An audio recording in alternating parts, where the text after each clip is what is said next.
Yo, what's going on, everyone? Chasing Sports from Andy here. This is another part of our series going over the top names of free agency by position. I kind of wanted to break them down and kind of get into it and, maybe where they're going to fall on the depth chart, what kind of impact they're going to have, and whatnot. I did QBs last time, even though that was kind of underwhelming. The QB market really, obviously there's no big name QBs on the market right now. It seems like everyone's trying to lock down their guy for years to come. But let's start with the running backs. We got running back Rashad Penny, obviously someone who has dealt with injuries the last few years over in Seattle. Nonetheless, he's been when he's on the field, he's been a great player. But yes, Rashad Penny has gone to the Eagles, a 1-year prove-it deal kind of, just I guess to provide some more depth from the departure of Miles Sanders. But Rashad Penny, the Eagles, is a good move for them. He's going to a really stacked offense with a great offensive line. So he's really set in a position to succeed. But now it's really up to himself to stay healthy. He has the great breakaway speed. He's really good on cuts. He is a very strong guy. Kind of reminds me a little bit Dameon Pierce if he was a little bit faster. I still think Dameon Pierce is the better running back right now, but I do like Rashad Penny. I feel like for the Eagles, that's a good move, just a good depth kind of piece, and we'll see how that really plans out there. Next is going to be running back Miles Sanders from the Eagles after a great, first season where he's been top 5 in rushing, went over 1,000 rushing yards, over 10 touchdowns, Pro Bowl, All Pro. He was kind of quiet in the playoffs nonetheless, but Miles Sanders signs a 4-year deal with the Panthers. So, they need a guy. I guess they're going to move on from Deontay Foreman, and they need someone to really fill in the role that Christian McCaffrey had played. And I like Miles Sanders going there. And as an Eagles fan, it was quite hard to see him go because I really do love Miles Sanders. I thought he was a great player, but he's going to want too much money. I haven't seen the deal price from the Panthers yet, but I'll get a look at that after this. But I think that's a good move for the Panthers. I think he's going to fit in with Frank Reich.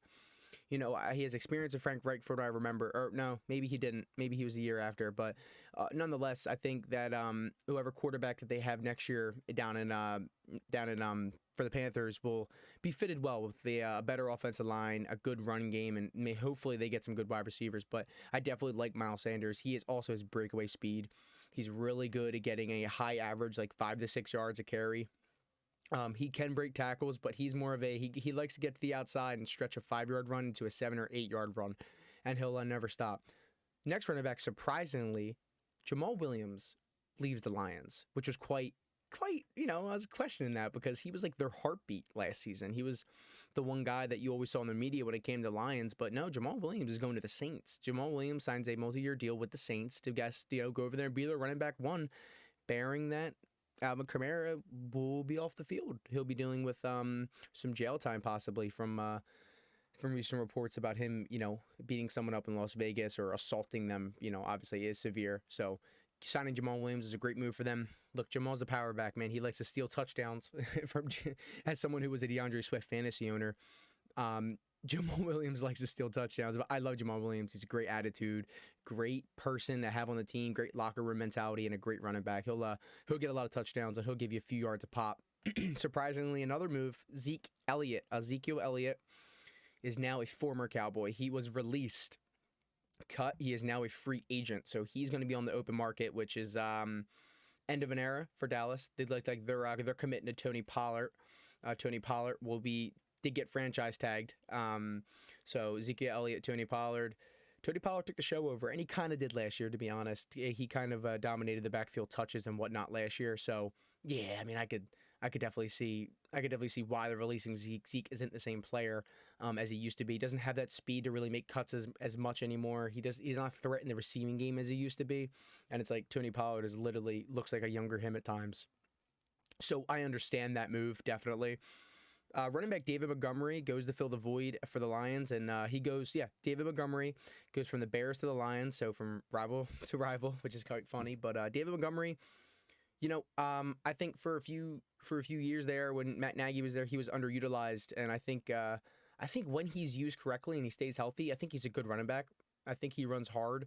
Him and Justin Fields were a running machine last year, but David, he's also had a little bit of injury issues when it comes to it. David Montgomery, I don't see as a huge threat in the passing game, but I do think he's a up the middle kind of guy, off the tackle, 5 to 6 yard gain kind of guy. Kind of reminds me of like a of like maybe a little less agile Miles Sanders. I think he's more so comparable to like Tony Pollard than Zeke. David Montgomery's. I think that's a good fit for him. The Lions have something good brewing over there, so they got their running back to pair with Swift over there, who's always hurt.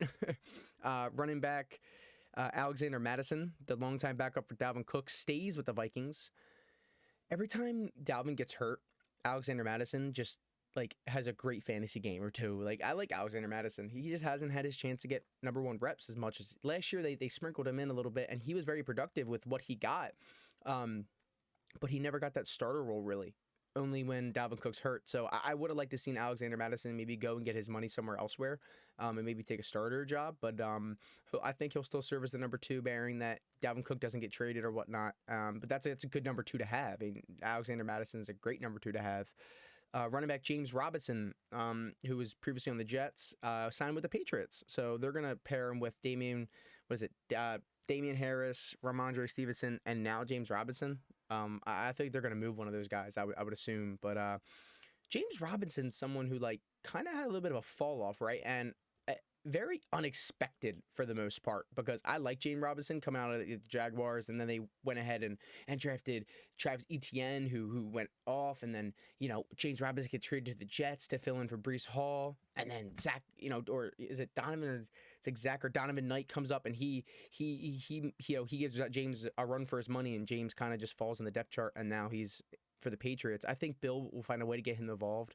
I think Bill Belichick and that team has a good mind for players who maybe were underutilized on another team and making them good again. So I do like that. I think that's a good move for them. Now coming from the Dolphins, running back Raheem Mostert and Jeff Wilson both re-sign. They're keeping their little core pieces down there together, which I like that. I like both of them. I think they both complement each other well. Raheem's the really, really, really speed guy, but injury issues.